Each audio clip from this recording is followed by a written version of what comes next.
जय श्री राधे। जय श्री राधे।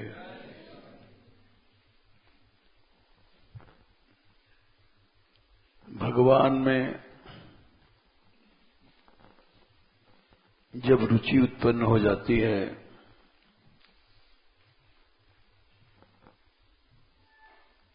तो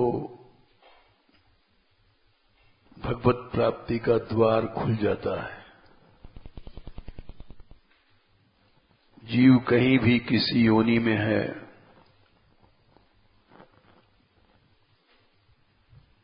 रुचि उसकी क्या है, कहां है, इसका महत्व होता है।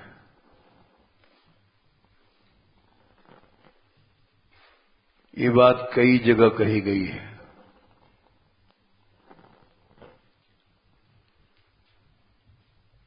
सूत जी ने सबसे पहले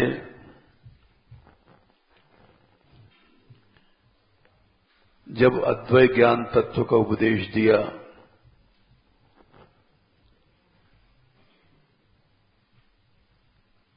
सात 2:11 में, तो वहीं साथ साथ महापुरुष लोग बड़े दयालु होते हैं। वो सोचते हैं कि जीव किसी तरह से आ गया है, सारी औषधि इसको एक साथ पिला दें,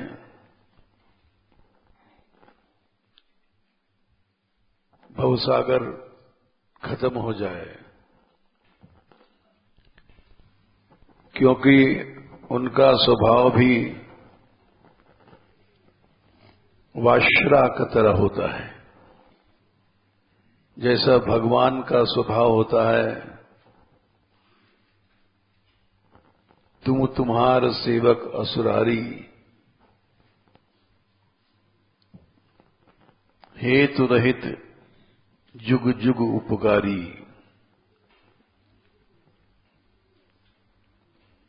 उपकार तो भगवान और भगवान के भक्त ही करना जानते हैं। ये बात जब भगवान ने उपदेश दिया प्रजाजनों को,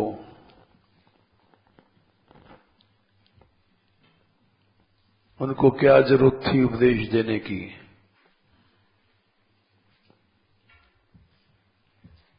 लेकिन उन्होंने उपदेश दिया सारी प्रजा को। 13,000 वर्ष तक राम ने राज्य किया।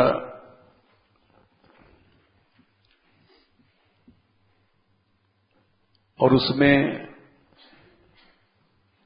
14 वर्ष वनवास तक की ही गोस्वामी जी ने लीला गाई, और बाकी जो हजारों वर्ष की लीला है वो उन्होंने एक बार जो उपदेश दिया था कई हजार वर्षों में, वही लीला गोसाई जी ने गाई। जबकि बहुत सी लीलाएं भई होंगी। एक बार रघुनाथ बुलाए, गुरु तुझी पुरवासी सवाए। और उसमें गुरु का भी आना आवश्यक था। द्विज ब्राह्मणों का ये सब पूज्य हैं, लेकिन वो आवश्यक मीटिंग थी, इसीलिए सबका आना जरूरी था।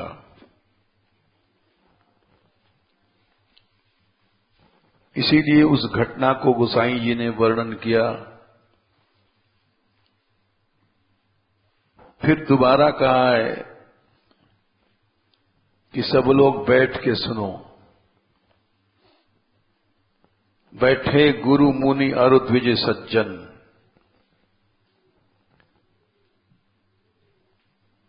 कोई कितना भी बड़ा हो जाए, उसको भगवत चरित्र, चाहे पार्षद हो चाहे कोई हो, सुनना आवश्यक है।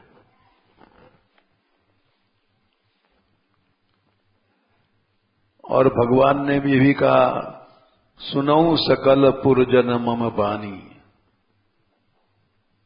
सारी प्रजा को सुनना जरूरी है। जो सुनेगा सोई सेवक प्रियतम मम सोई। उत्तरकांड 43वां 43 दोहा। वही मेरा सेवक होगा, वही प्रीतम होगा, वही मेरे अनुशासन को जो मानेगा। और भगवान ने ये भी कहा कि भाई मैं यदि अनीति कहूं तो मुझे रोक देना। ये दैन्य नहीं है, दैन्य तो है ही है, चैलेंज भी है कि वेद शास्त्रों का सार है। सबसे पहले भगवान ने मनुष्य शरीर का लक्ष्य और उसकी कीमत बताई, क्योंकि मनुष्य शरीर पाने के बाद बड़े भाग मानुष तन पावा। ये शरीर देवताओं को भी नहीं मिलता। यही बात श्रीमद् भागवत में भी है कि देवता भी इस शरीर को तरसते हैं। ये 5वें स्कंद में कहा गया है।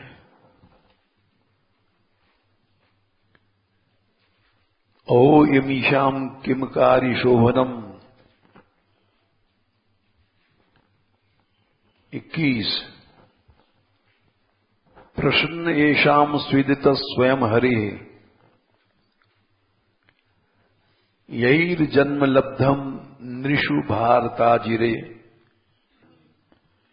5, 19 और 21। स्पृहाहीन। सब देवताओं ने कहा कि इन्होंने क्या किया है। अहो अमीशाम किमकारी शोभनम। प्रसन्न येषाम स्विदित स्वयं हरि। साक्षात भगवान प्रसन्न हो गए हैं। यैर्जन्म लब्धम नृषु भारताजिरे। भारतवर्ष में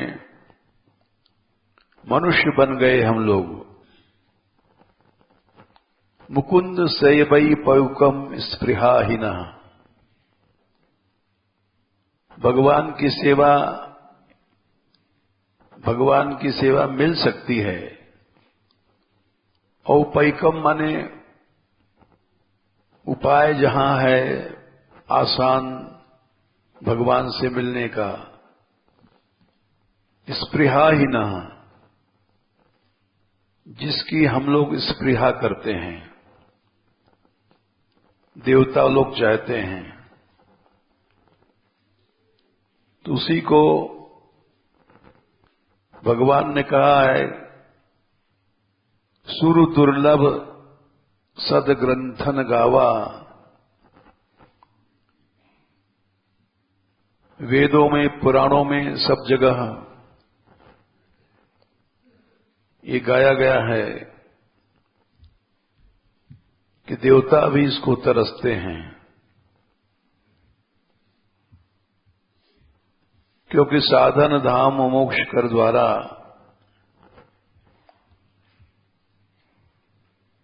ये सब भगवान ने उपदेश दिया और इस उपदेश को सुन करके प्रजा बोली 47वां दोहा उत्तरकांड। आस सिख तुम बिन दे न कोई, मात पिता स्वारथ रत ओ। हे नाथ, यद्यप वेद में मातृदेवो भव पितृदेवो भव कहा गया है, लेकिन ऐसी शिक्षा कोई नहीं देता है। चाहे माता हो चाहे पिता हो, सब स्वार्थी हैं। केवल हेतु रहित जग जुग उपकारी। हेतु रहित उपकार तो तुम तुम्हार सेवक असुरारी, तुम या तुम्हारा भक्त यही हैं। वेदों में जो कहा मातृदेवो भव पितृदेवो भव, लेकिन वो सब स्वार्थी हैं।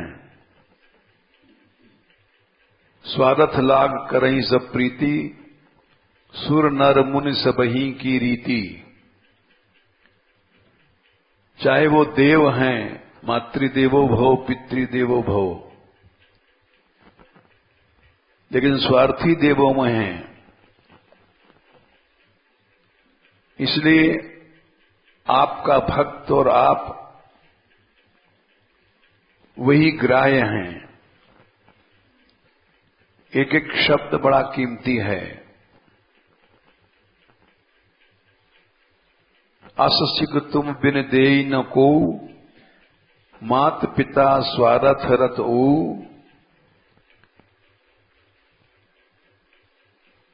ये वेद में जो मंत्र है मातृदेवो भव पितृदेवो भव, उसको काट दिया। माता पिता भी स्वार्थी हैं,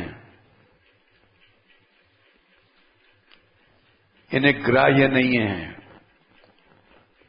ठीक पूजा कर लो, उनका सम्मान कर दो, किंतु जीव के कल्याण के विषय में दो ही ग्राह्य हैं, तुम और तुम्हार सेवक।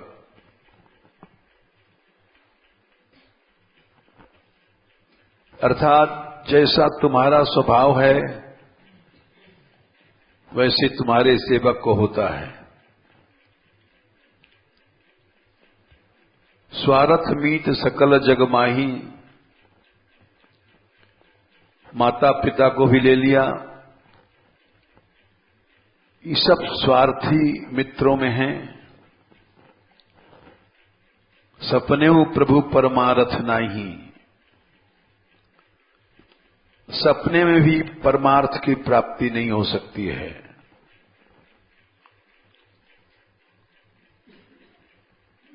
और ये अनुभव किया,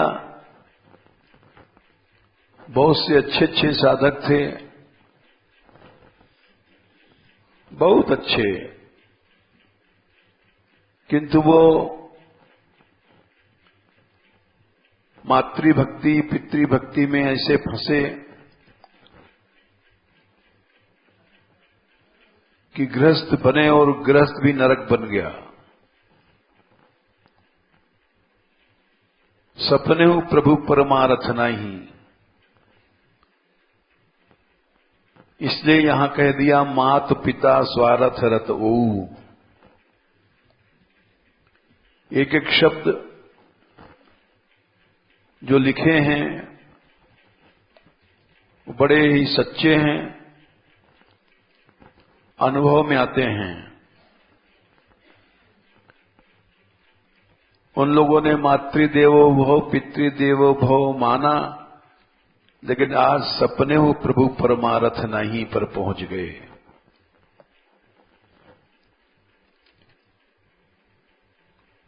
ये हमने इसलिए कहा कि परमार्थ का इतना क्षण कीमती है कि महापुरुष लोग चाहते हैं कल की क्या चलाई, कल भगवान मिलेंगे किसने देखा, आज मिल जाएं, अभी मिल जाएं। इसलिए सारा ज्ञान एक साथ दे देते हैं। उनका स्वभाव भगवान की तरह होता है। ध्रुव जी ने कहा है, सत्याशिषो ही भगवंस तव पाद पद्म,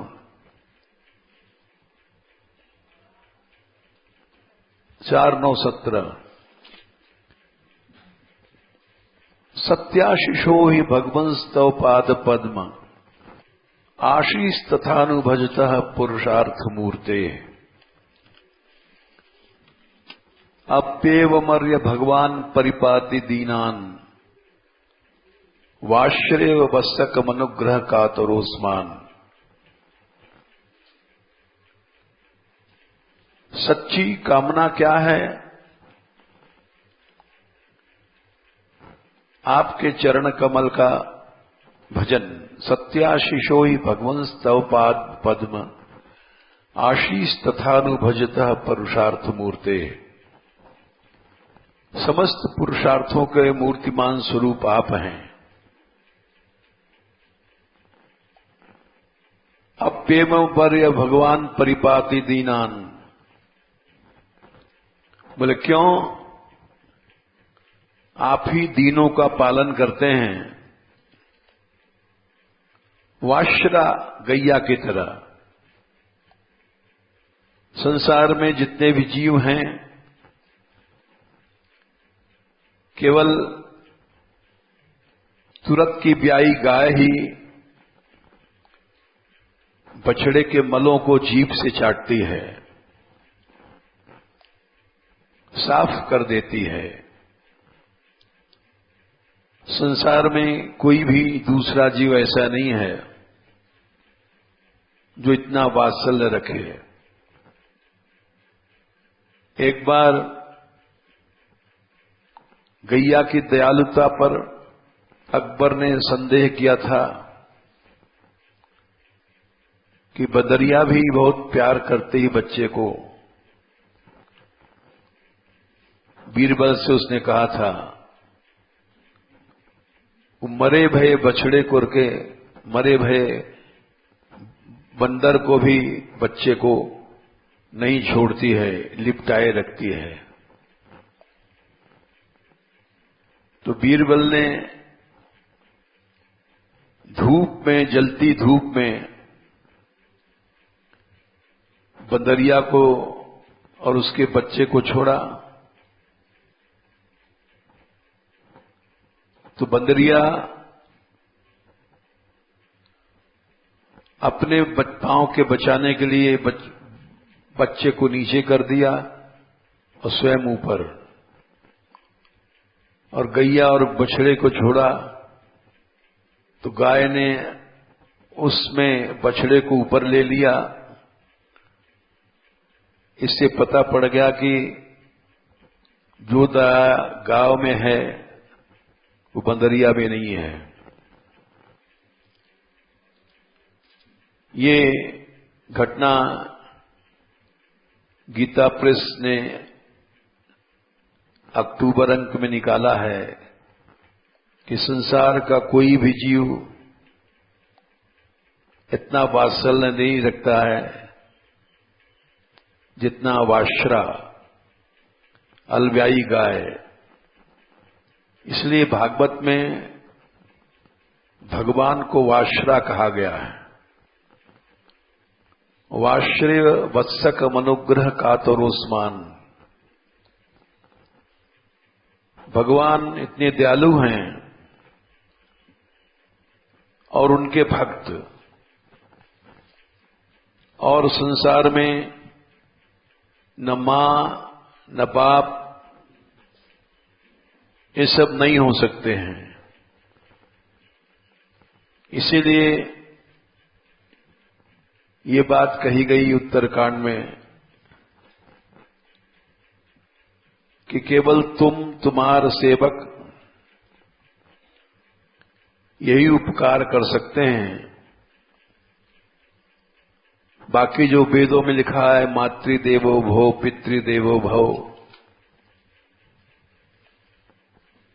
वो धर्माचरण के लिए कहा गया है,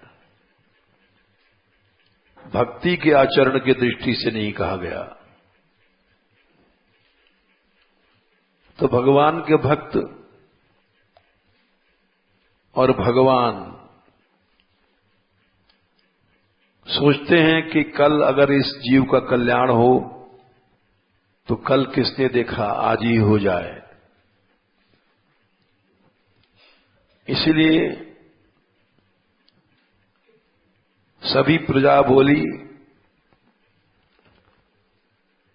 कि हेतु रहित जग जुग उपकारी, तुम्हार सेवक असुरारी। इसी कारण से जब सूत जी ने अद्वैत तत्व का उपदेश दिया 1/9/1/2/11 में, तो वही सारी की सारी बात एक साथ कह दिया। ABCD से लेकर के Z तक कि भगवान मिलेगा कैसे, सब एक साथ बता दिया। सारा मार्ग भगवत प्राप्ति तक का वही बता दिया। क्या बताया? बोले भगवान मिल जाएंगे शुश्रूषो श्रद्धानस्य वासुदेव कथा रुचि। पहले तो तुम्हारी रुचि पैदा हो जाए। जो हमारी रुचि है विषयों में, भोगों में, लड्डू पेड़ा कचौड़ी या मैथुन आदि में, उससे हट करके अगर रुचि पैदा हो जाए तो अवश्य समझो भगवान मिल गए। रुचि नहीं पैदा होती है,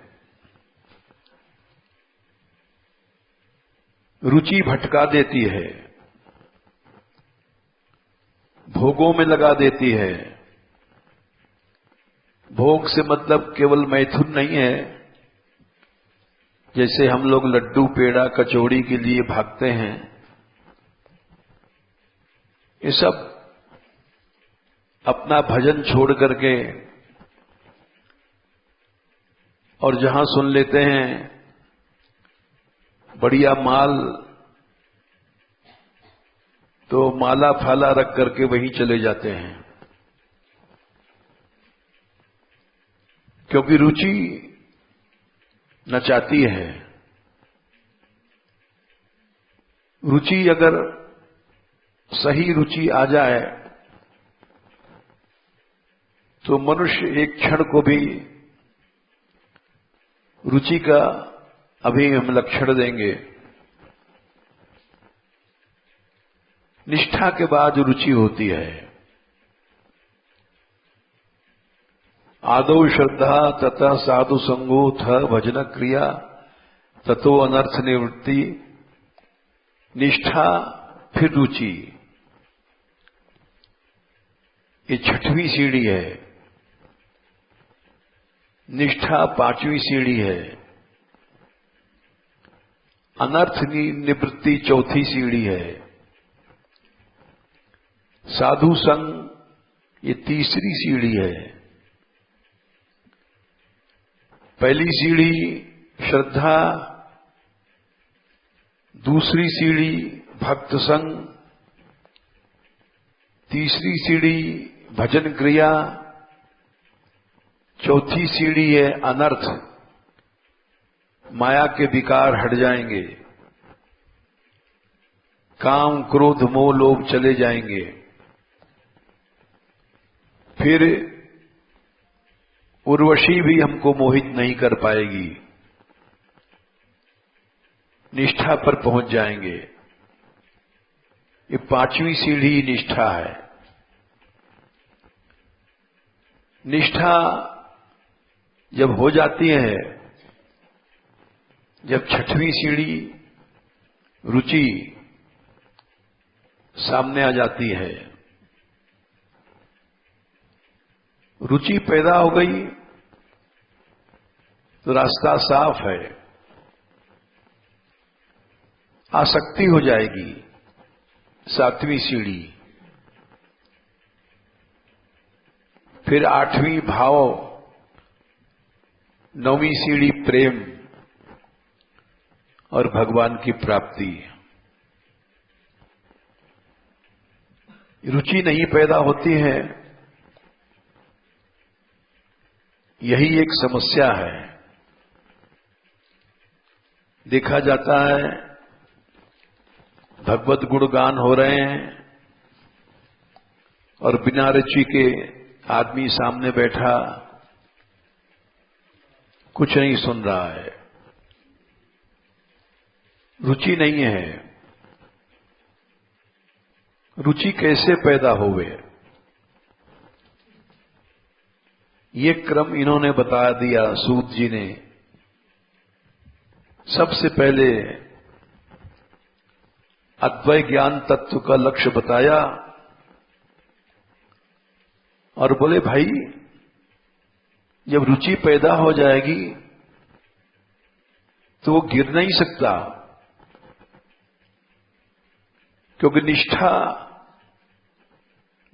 ये सीढ़ी पांचवी पार करके जब छठवीं सीढ़ी रुचि आती है,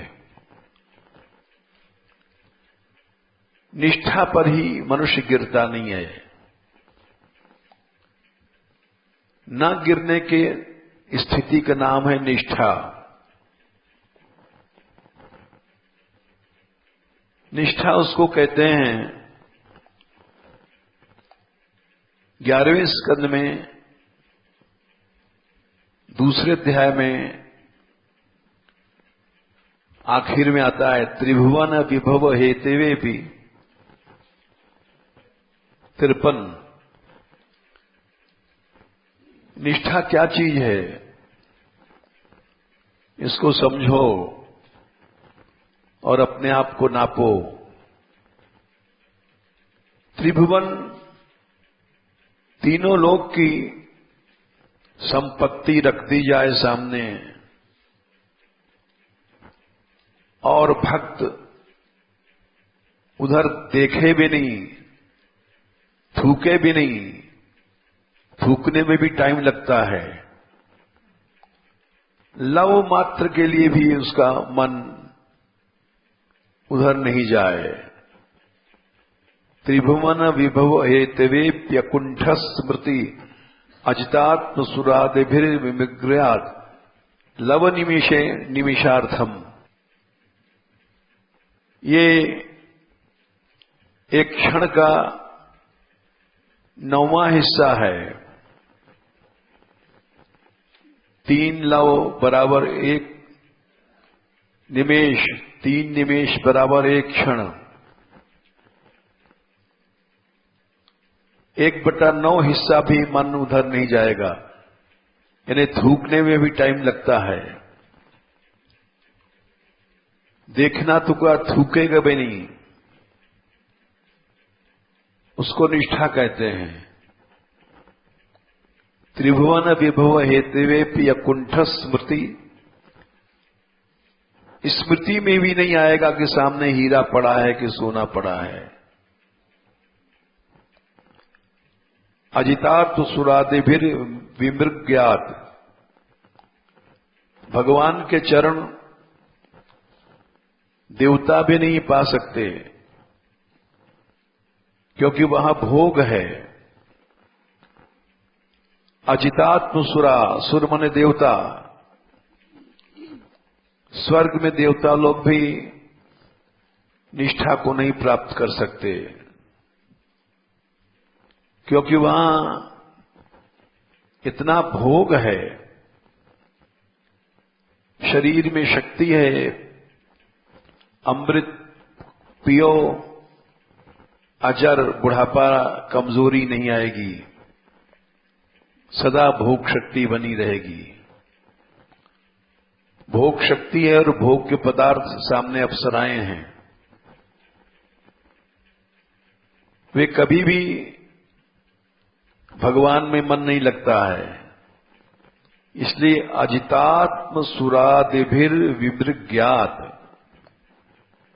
देवता भी बन गए हैं लेकिन अजितात्मा हैं,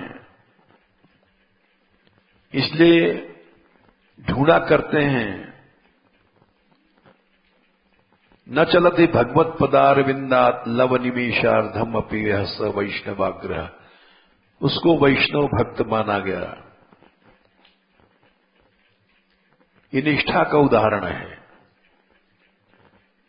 तीनों लोक की राजलक्ष्मी वैभव सामने रख दिया गया और देखेगा भी नहीं। तो निष्ठा के बाद रुचि आती है। हम जैसे लोगों में अभी बर्फी का थाल रख दो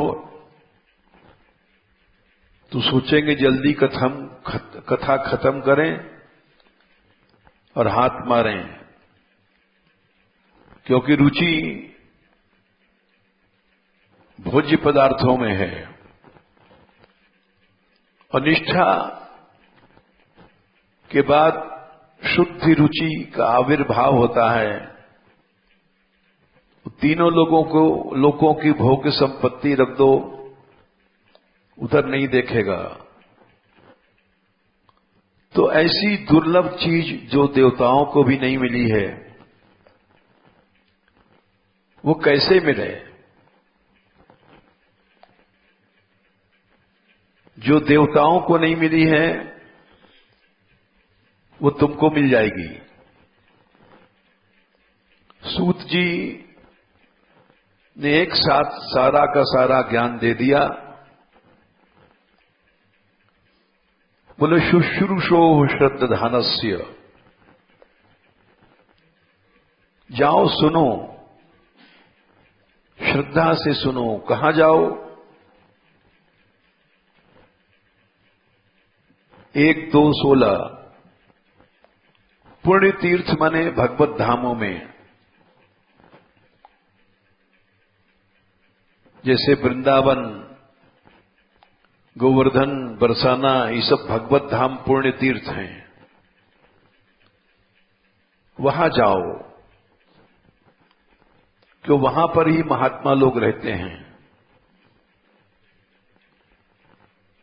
पुण्य तीर्थ का अर्थ किया है भगवत धाम। ये जीव गोस्वामी जी ने किया है, हम अपनी कल्पना से नहीं कह रहे हैं। वहीं मिलेंगे भगवत भक्त लोग। भगवत धाम में वहां श्रद्धा से जाओ और सुनना सीखो। शुश्रूषो हो माने सुनो वहां बैठ करके। बस इतना ही कर लो, इतने ही से तुमको रुचि मिल जाएगी जो देवताओं को नहीं मिलती है, वो तुमको मिल जाएगी। यहां तक लिखा है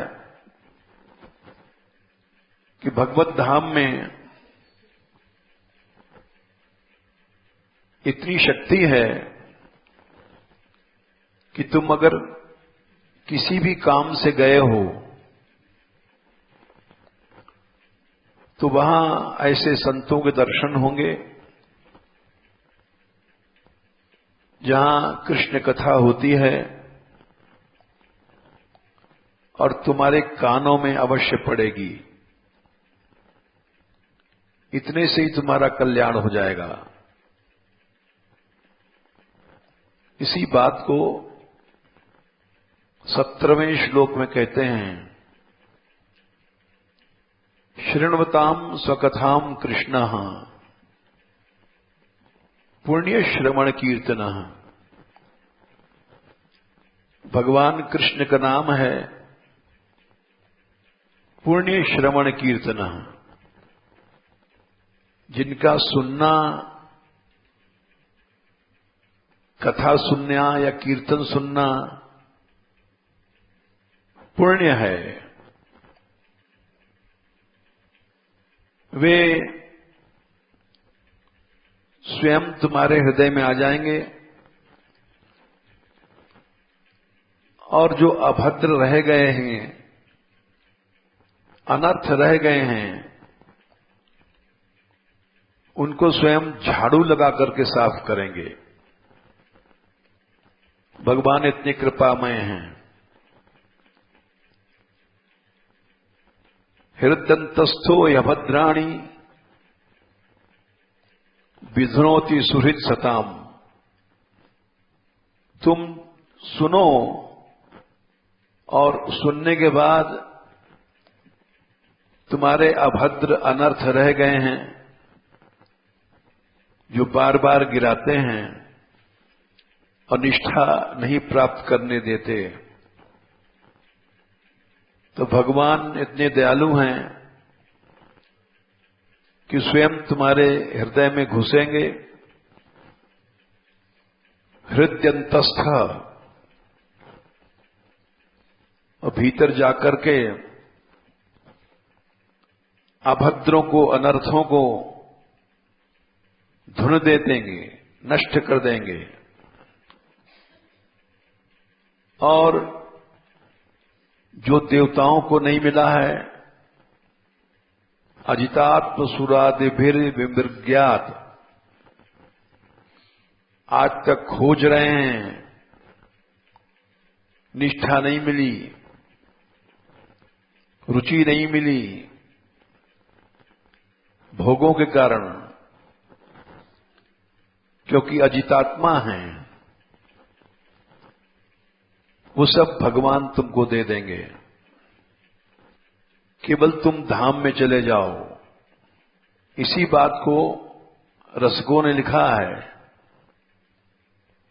वृंदावन सेवो भांति भली। तुम जाओ धाम में, जहां चलत फिरत, जहां रसिक संतन को दर्शन, चलत फिरत कुंजन गली। रसिक संत तुमको ढूंढने नहीं पड़ेंगे, चलते फिरते ही मिल जाएंगे। जहां रसिक संतन को दर्शन, चलत फिरत कुंजन गली। चलते फिरते यानी बाजार जा रहे हो, किसी और काम से, ऐसे संतों को दर्शन मिल जाएगा जो भगवत रस के पान करने वाले हैं। यही बात लिखा है श्रीमद् भागवत में। यज्ञ पत्नियां, उनको भगवान का प्रेम कैसे मिला? बिना भक्तों के संग के प्रेम नहीं आता है।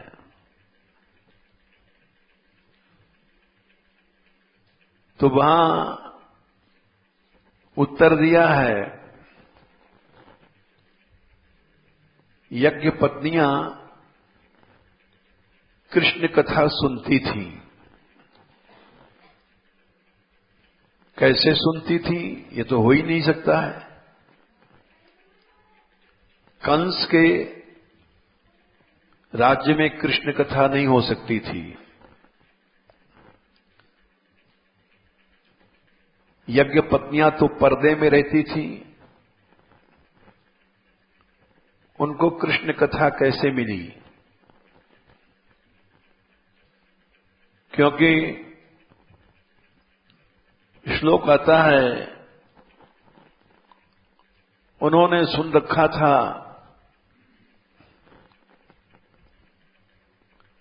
कृष्ण के चरित्र।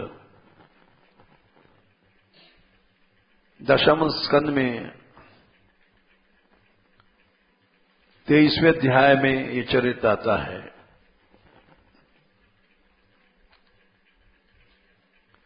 यज्ञ पत्नियों ने सुन रखा था और भगवान ने कहा था तुम जाओ यज्ञ पत्नियों से मांगाओ। 3, 23, 18 श्रुत्वा अच्युतम उपायातम, सुना कि कृष्ण आए हैं। नित्यम तद्दर्शनोत्सुका, उनको कृष्ण दर्शन की इच्छा थी। क्यों? तत्कथा क्षिप्त मनसो, उनकी कथा सुन करके उनका मन खिंच गया था। तो यहां आचार्यों ने लिखा टीका में कि कथा तो वहां मथुरा में हो ही नहीं सकती थी। यज्ञ पत्नियों ने कथा कहां सुनी कृष्ण की? तो उन्होंने कहा बिना कथा सुने तो कृष्ण आएंगे नहीं मन में। और सुखदेव जी गलत कह नहीं सकते। तत्कथा क्षिप्त मनसा, यज्ञ पत्नियां घरों में रहती थीं, कृष्ण का कोई नाम भी नहीं ले सकता था। कंस के मथुरा में ये बात गर्ग संहिता में लिखा है।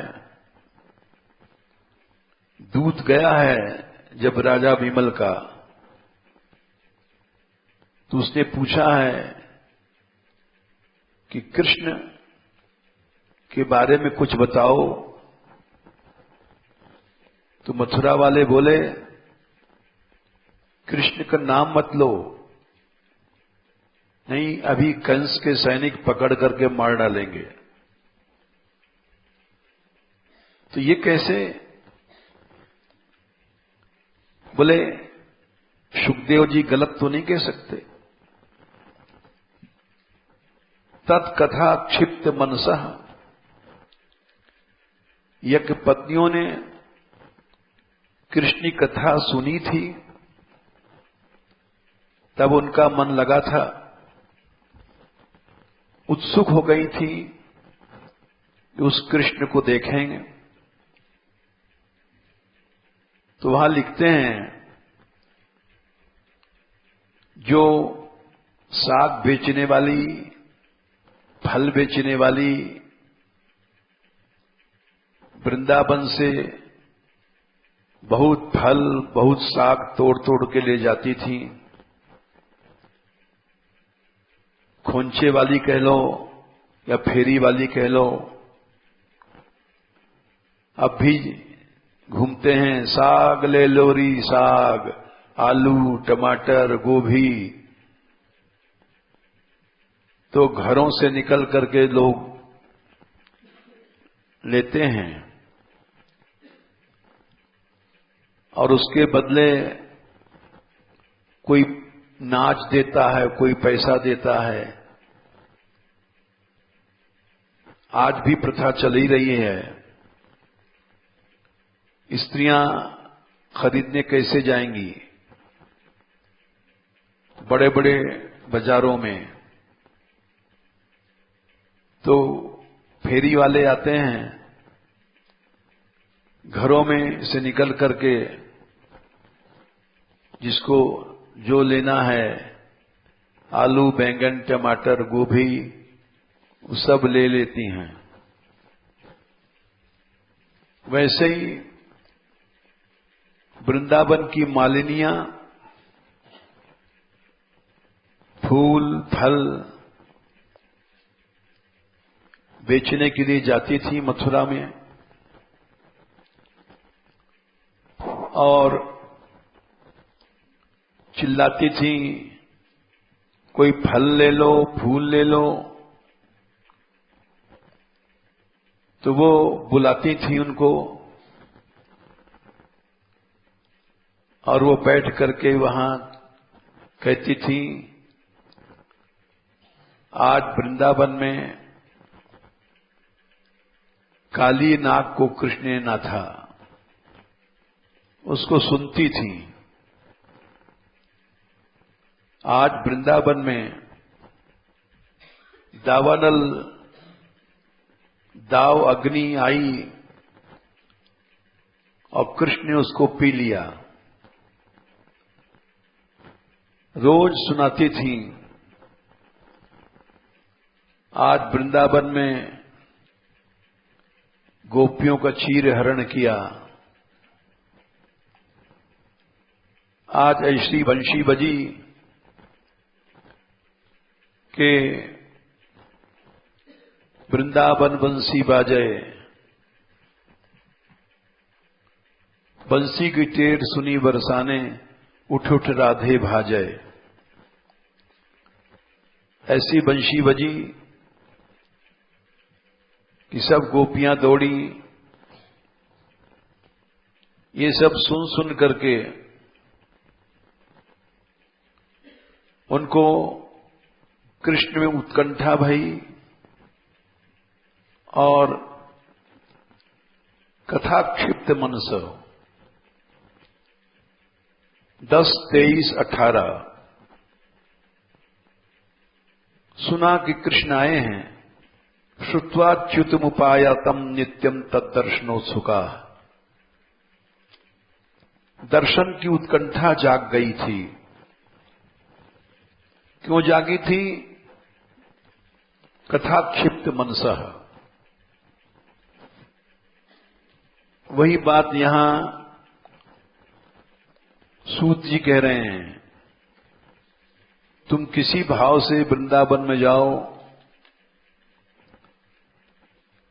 चाहे व्यापारी है, व्यापार करने जा रहा है, लेकिन अगर वो सुनता है शृणुताम स्वकथाम कृष्ण, तो भगवान उसके हृदय में आकर के अनर्थ दूर कर देंगे। हृदयंतस्थो यभद्राणी, और सब अनर्थ दूर चले जाएंगे। और जो देवताओं को नहीं मिल रही चीज, रुचि, वो आराम से मिल जाएगी। किसी भाव से पहुंच जाओ। नष्ट प्रायेषु अभद्रेषु। जब अभद्र नष्ट हो जाएंगे, नित्यम भागवत सेवया, तो नैष्ठिकी रति प्राप्त हो जाएगी। भगवती उत्तम श्लोके भक्तिर्भवति नैष्ठिकी। सूत जी बोले, ऋषियों, इसीलिए पुण्य तीर्थ में जाना चाहिए, धाम में, क्योंकि वहां बिना परिश्रम के वृंदावन सेवो भांति भली, जहां रसिक संतन को दर्शन, चलत फिरत कुंजन गली। चलते फिरते माने व्यवहारिक काम करते, बाजार जाना या और काम करना, आकस्मिक दर्शन हो जाता है ऐसे संतों का। और आकस्मिक दर्शन से आकस्मिक श्रवण प्राप्त हो जाएगा। कान में गट्टक तो लगे नहीं है, कहीं सत्संग हो रहा है, कान में शब्द घुसेंगे और उससे रुचि पैदा हो जाएगी।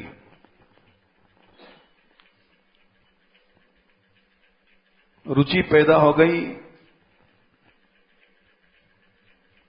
तो रुचि से शृणोताम स्वकथाम कृष्ण, कृष्ण इतने दयालु हैं। पुण्य श्रवण कीर्तन, जिनका कीर्तन कथा ही पुण्य है, वो तुम्हारे हृदय में आ जाएंगे। क्यों? वाश्रा गैया की तरह तुम्हारे अवगुणों को चाट लेंगे। वाश्रा गैया का उदाहरण यही है कि भगवान अपने भक्तों से इतना प्यार करते हैं, उसके अवगुणों को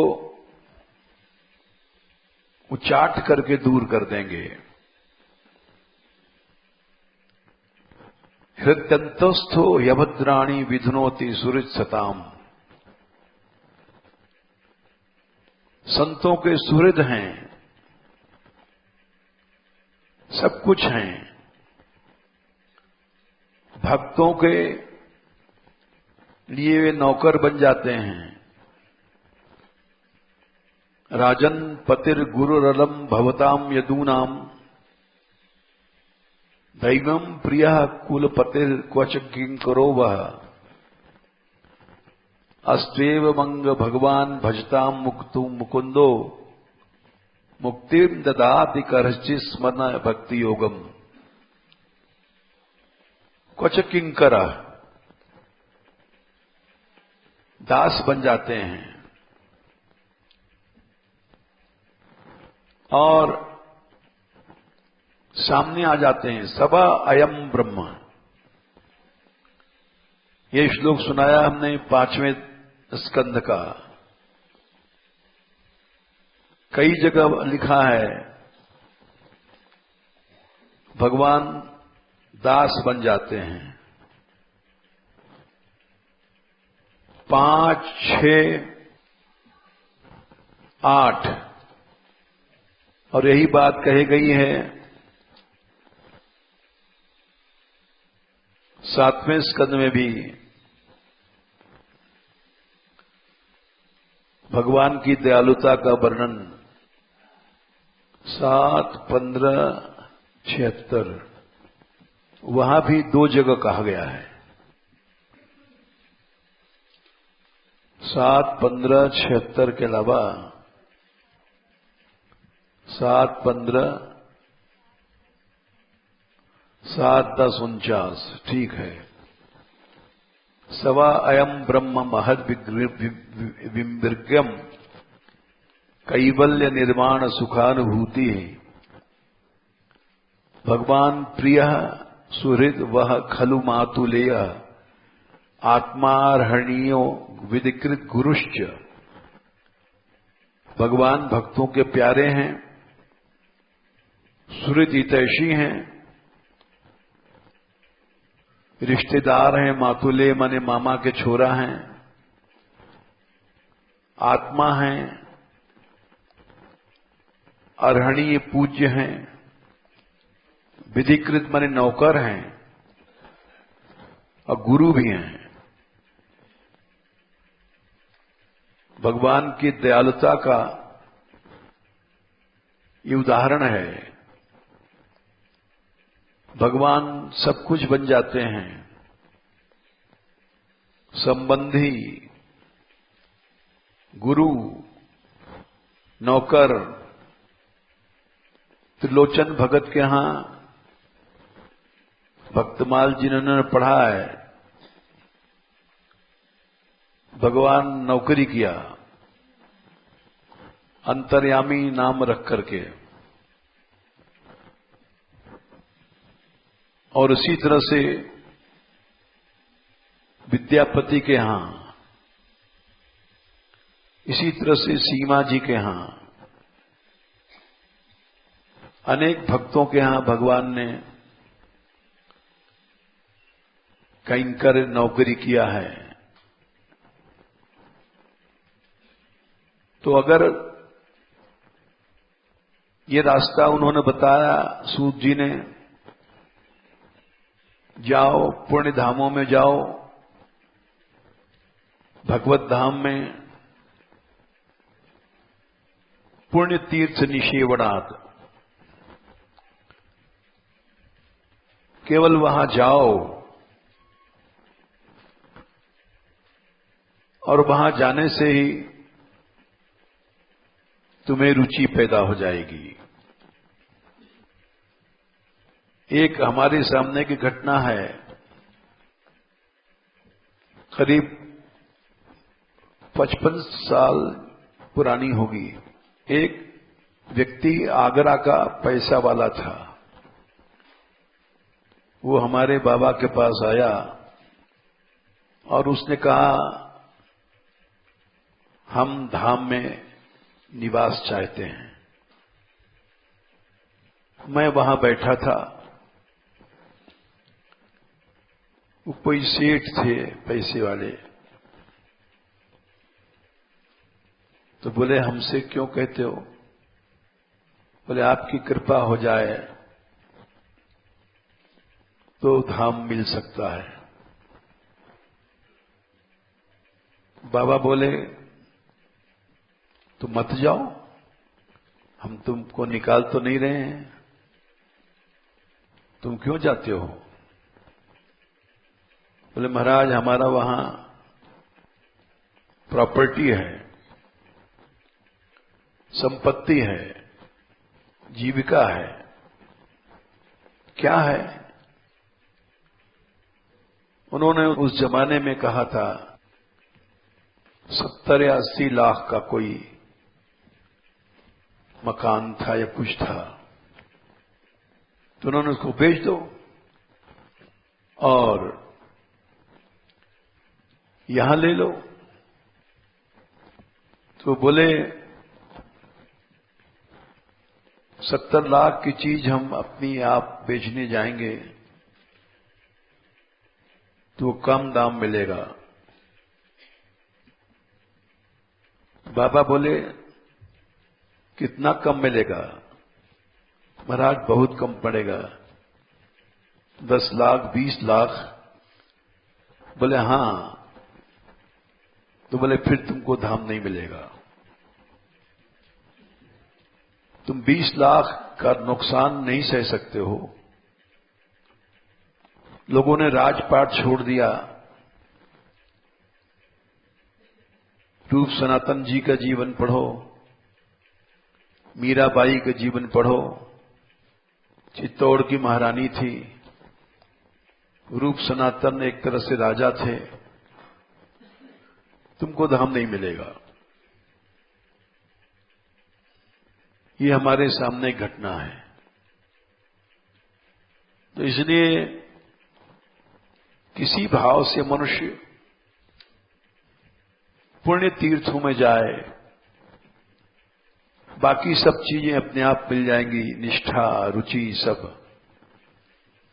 ये सूत जी ने कहा है। जय श्री राधे।